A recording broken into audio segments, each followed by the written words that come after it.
Galingan nyo naman. Parang walang lakas eh. Ayun, yun. Yun, si Nina. Walang... Bayan. Yan, lapitan mo. Magmano ka. Baka na. Kaya mo yan. Malay mo, maging inaanak ka na. Tama na. Bahala ka na. Sabat na kami. Lakasan lang ng Tara, loob tara. yan. Makikiraan lang po.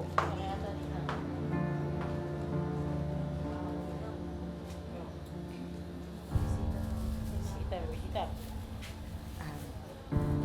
Kayo po si Ninang. Bakit? Anong kailangan mo? Tulong ho. Muna kayo. Punta muna kayo dun. Huwag kayo marunong masyadong magmasahe. Muna kayo.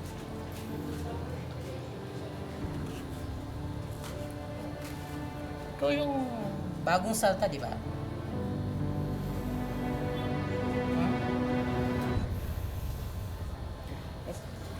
Kailangan ko po ng tulong niyo. Oy, para sabihin ko sa'yo, hindi lahat ng bagay, pera lang ang katapat. Ha? Hindi ka basta-basta magiging inaanak ko. Ano bang gagawin ko? Wala na akong mabibigay. Ayos ka nga dyan.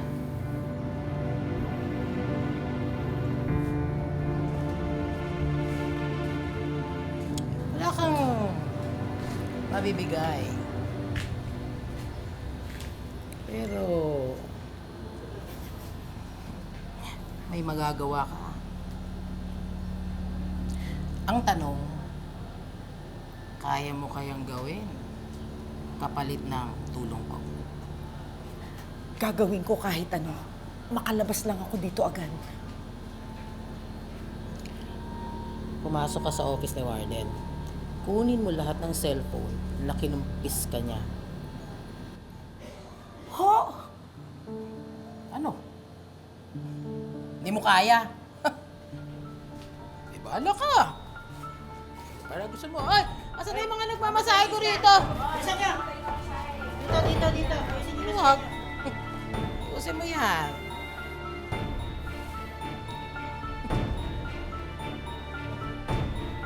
Ayusin mo. Ano? Hindi na-approve ang piyansa ni Madam? Di ayos. Delikado rin kasi, Dok, pag nakalabas yun eh. Oo. Kaya hindi na siya makakagawa ng kalokohan. Pero hindi ibig sabihin nun, ikaw naman ang gagawa ng kalokohan. Dok, good boy na to. Kriminal ka pa rin. At may kasalanan ka pa sa asawa at anak ko. Kaya huwag na huwag kang upapakita sa pamilya ko. Lalong-lalo na kay Lynette. Dok, ba't ko naman pupuntahan si Madam Snow White? Tsaka, hindi kita tataluin, Dok. Alam mo ba, ikaw lang ang tumutulong sa akin ngayon eh. Huwag mong babanggitin yan kahit kanino. Lalong-lalo na kay Moira.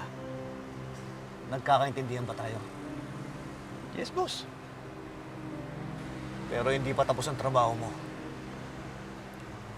Kapag nagka-hearing, gusto ko, idiin mo si Moira. Gusto kong pagbayaran niya lahat ng kasalanan niya. Dok, sandali, ba't parang gigil na gigil ka kay Moira? Di ba magkakampi kayo? Yun ang gusto kong isipin niya. Para hindi niya ako ilaglag. Kailangan makulong siya. Para hindi masira ang buhay namin. Lalong-lalo na ang buhay ni Lynette at Zoe. Si Doc Zoe. Alam mo, Dok, tama rin na nahiwalay sa nanay niya eh. Mahirap na, baka matulad. Sayang eh. Ang ganda na, doktor pa. Alam mo, Dok, yun yung mga tipo kong babae. Alam mo yung hindi lang pang bahay, pang kama din. Aray, Dok! Tumahimik ka. Parang type mo yata si Zoe. Ang possessive mo naman. Aray! Hindi ka titigil? Huwag daw akong babanggitin ang pangalan ni Zoe. At huwag daw mo siyang iisipin.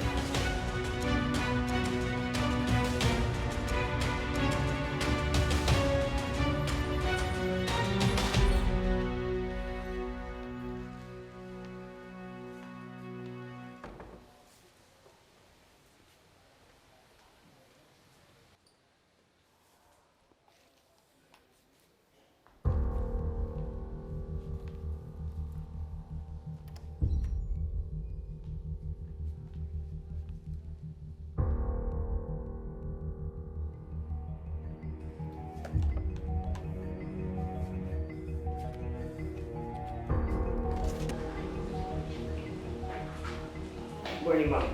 Ay, ma'am.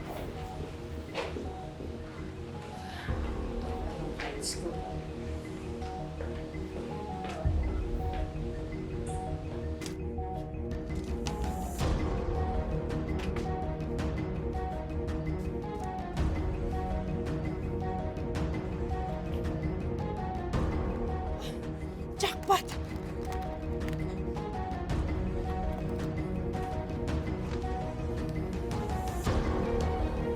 Warden, may naghahanap po sa inyo sa labas. Saglit lang. May babalikan lang ako sa opisina.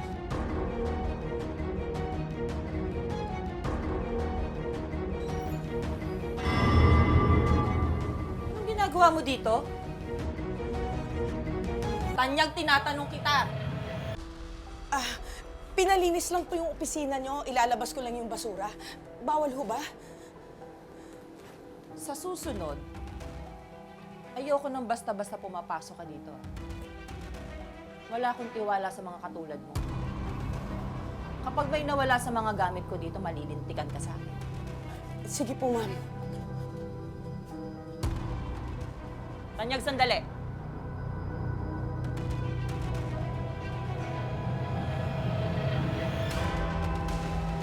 Yung walis mo. Yung dustpan.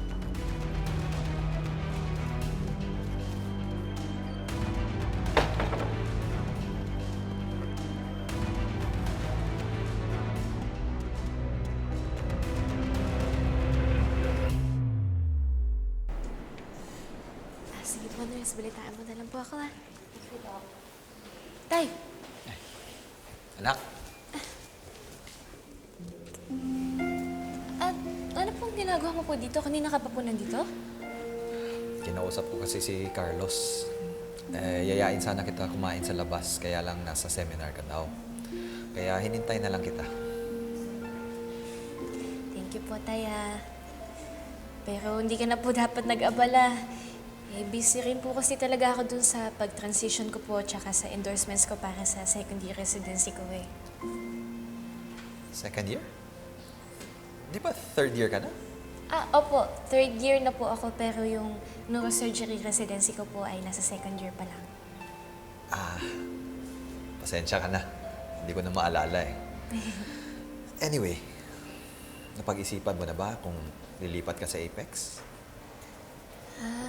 Hindi ko pa po kasi alam kung kailan po ako lilipat ng Apex, eh. Oo nga naman, Annalyn. Bakit hindi ka pa lumipat ng Apex?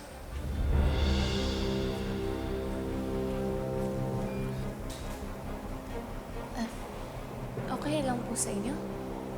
Hindi kita dapat pigilan kung anong gusto mo. And besides, sa inyo ang Apex. Natural lang na doon mo itutuloy ang residency mo.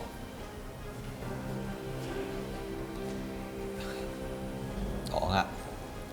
At saka, mas magkakasama tayo. Pati si Zoe at saka si Justine.